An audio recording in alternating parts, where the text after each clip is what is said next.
দুনিয়া নামক গ্রহটার মূল্য আল্লাহর আদালতে মোটেও নাই। তো কেন আল্লাহ পাঠাইছেন?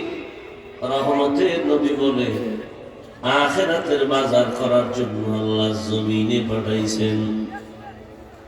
আর দুনিয়া মাজরাতুল আখিরাহ, দুনিয়াটা হলো আখিরাতের ফসল কামাইয়ের জায়গা। দুনিয়া তোমার থাকার জায়গা না, ঘুমানোর জায়গা না।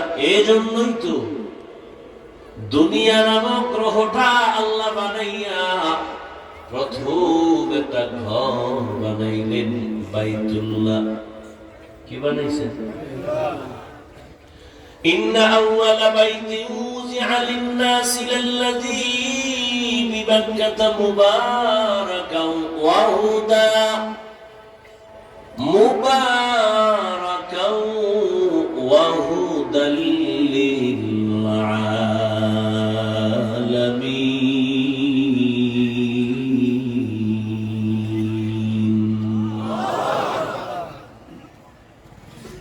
জমিন আল্লাহ বানানোর পর একটা ঘর বানাইলেন, ইবাদতের ঘর, হেদায়েতের ঘর। আর কিছু আল্লাহ এখনো বানান নাই। জমিন আল্লাহ বানানোর পর একটা ঘর বানাইলেন, বাইতুল্লাহ।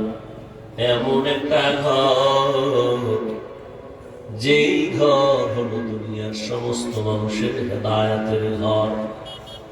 কি বলছে? হুদাল্লিল আলামিন। আলম এক বচন, আলামিন বহু বচন। জগৎ সমূহের জন্য বাইতুল্লাহ হলো হেদায়েত। এমন একটা ঘর আল্লাহ বানাইছেন,